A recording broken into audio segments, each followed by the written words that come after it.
Hi, I'm Will Nesbitt. I want to give you a quick explanation, an example of how a turn works in Staunch and Stalwart. For the purposes of demonstration, I've simplified and gone with only the most basic troops, and we'll just walk through one turn so you can understand exactly how everything works. On this side, we have some Greek hoplites. There's 6 of them here, there's 6 of them there, and a leader is with them.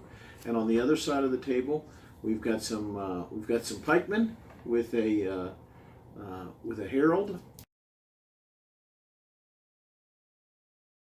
and then we have crossbowmen. So both sides have got 6 troops plus a leader. I have no idea how this is going to turn out.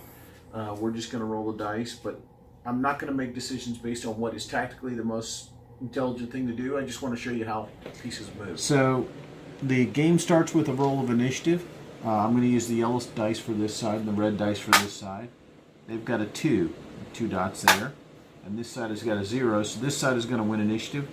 They can give or receive initiative, but in this case I'm just going to go ahead and have them take the initiative. These guys will go second. So then we go from initiative into the command phase. During the command phase,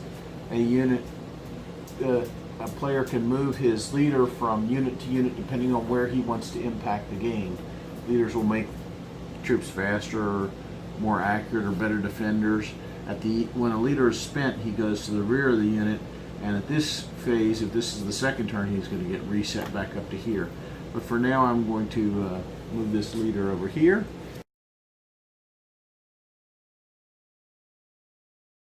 And I'm going to put this leader on this unit.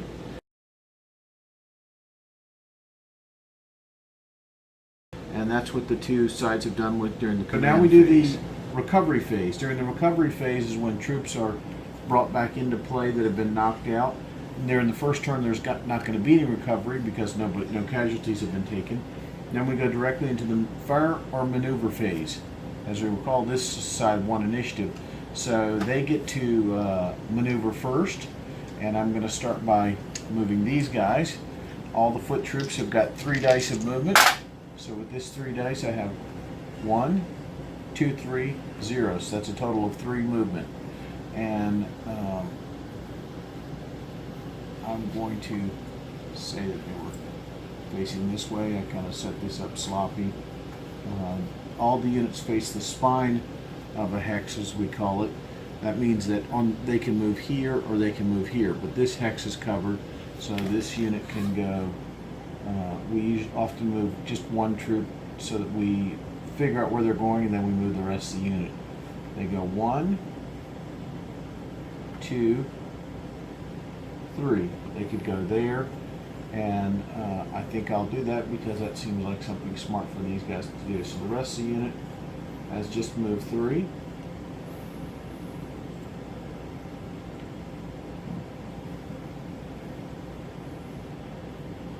And this little thing goes along with them. Now we're going to move for these guys. Same thing, we're going to call them facing this way.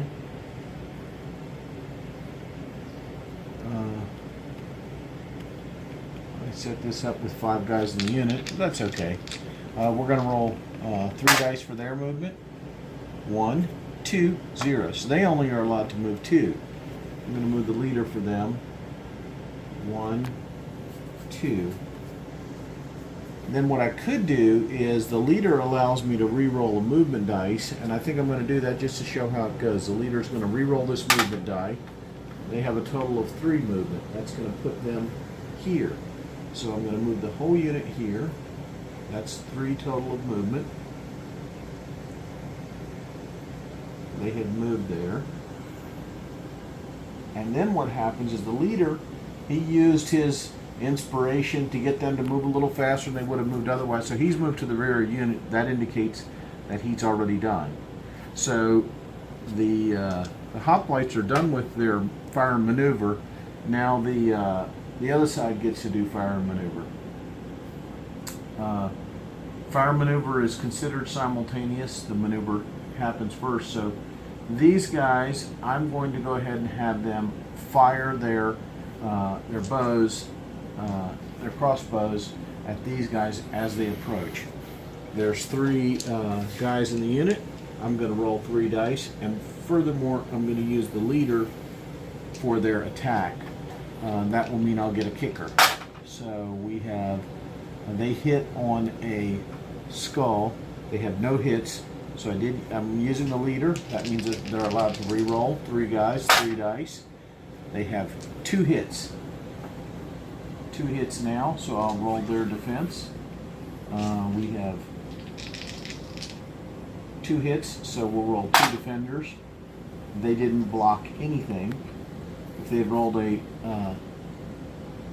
shield or a helmet, they would have blocked. But since they didn't block, they take 2 casualties. And we indicate the casualties by moving them behind the green pipe cleaner that I have here.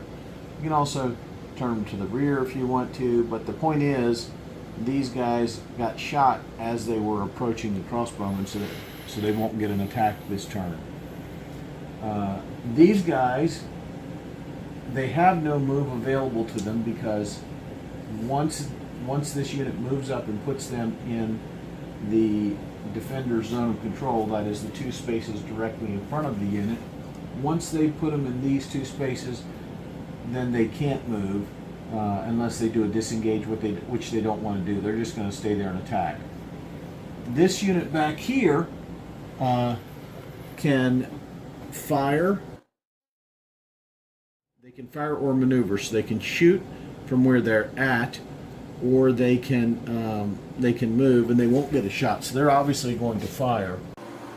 You can't fire into melee without some difficulty onto yourself, but they could fire, since this is simultaneous, they could fire when this unit was approaching.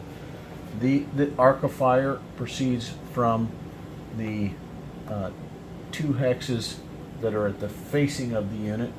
I've got 3 dice going here into the defenders.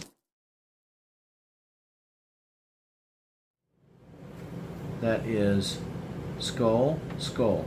2 hits. Now the defender has got to defend against 2.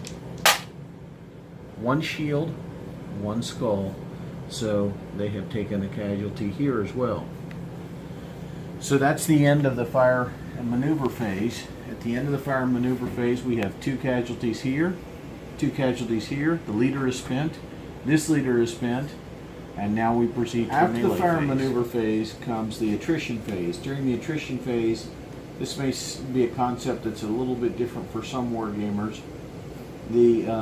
What this symbolizes is the fact that melee is tiring. No matter how powerful you are, you're going to get a little bit tired from being in melee. So everybody that's in base-to-base contact with an enemy has got to take an attrition. So this guy is in contact with him. They take 1 casualty of attrition. He's in contact with him, so he takes a casualty for attrition. He's in contact with him. Now, he has only 1 unit in his zone of control. You can only give 1 attrition. You couldn't get, like if he had 2 units here, you couldn't give it to both of them, but he's going to give an attrition here. And this unit will give an attrition here. So this is before even any fighting is taken. These units have been chopped down quite a bit. So we have 3 in front of this, and 3 in front of that. So the attrition phase is over. Now we're going to start melee combat. We'll start, melee combat is all considered simultaneous. So no matter which side rolls first, both sides gets their attack in. I'm going to do this melee first and then this melee, and we'll see how that all pans out. They have 3 attackers, so we're going to roll 3 dice on the attack. They have a skull, 2 skulls, that means 2 hits. On the defender side, they took the 2 hits, and they only save on a shield because they're lightly armed. So the helmet doesn't do them any good, and the skull doesn't do them any good. So they take 2 hits. So bang, bang. And even though they took these 2 hits, these guys, before they become casualties, they get attacks back. They got 1 hit here. The defender has to save one. The defender doesn't save, so the defender also takes a hit. So that's the end of this melee. At the end of this melee, this unit is totally behind the green line. This unit still has 2 standing. Now we go on to the next unit. We're going to roll the golds at first again. They have 3 guys attacking, so they roll 3 dice. They got a skull and a crossbone. That's 2 hits against this side, so the pikemen are going to roll 2 dice. They got 2 shields, so they blocked both of those hits. Good for the pikemen. Now the pikemen get to attack back. 1, 2, 3, 4, 5. They get 5 attacks. There's 5 dice. So 5 dice will land 1, 2, 3, 4 hits. So we have 4 defenses on the other side. And we have a helmet. And so we blocked 1 out of 4. That means they take 3 hits. So we have this unit is going to be totally, and here's another way I can do this, get to the same result. The bottom line is their whole unit is now behind the green line. So that's where the melee phase ends. Now we come to the retreat phase. In the retreat phase, any broken troop moves 1 hex to the rear, and they can't get any closer to an enemy unit. This unit is called a broken troop. They still haven't taken anybody off the board, but they're called a broken troop because they don't have anybody in front of the green line. They have to move 1 space away. They move to here. So I'm actually going to turn them to the rear since they're running away. And their leader is running with them.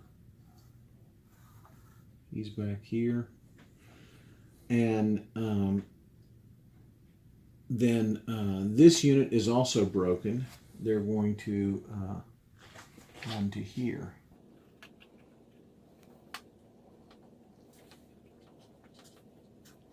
So if you notice, in both cases the leaders are not in where the unit is, and that's the end of the retreat phase. And now we have the follow-up phase. The follow-up phase is where people get a chance to pursue breaking units. This unit had somebody break in front of them, so they can roll a die, and they have initiative at the beginning. They want at the beginning of the turn. They roll a die and they get to move 1 space. So if they want to, they can move 1 space forward. And moving that space forward. They now get a follow-up attack. So they're going to roll 2 dice because they have 2 men. They don't. They do get a hit on the defender. The defender gets to roll a defense. They don't lose anybody. So now for the first time, a model is taken off the board because they owe casualties, but they don't have anybody in the front. So now a model is actually destroyed. This unit also gets to try to do a follow-up. So we're going to roll the follow-up movement. On the follow-up movement, they also got a 1. They're going to come here. Before I move them, I'll mention that if I'd kept this unit back here, I could have blocked this unit's advance. By moving forward, I'm now releasing this unit to move forward. And we have 5 attacks on them. 3, 4, 5.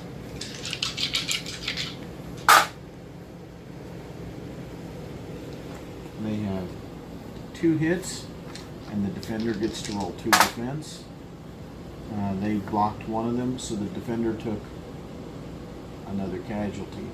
Actually, they took another casualty over above what they have, so a figure comes off the board. That's the end of the first turn.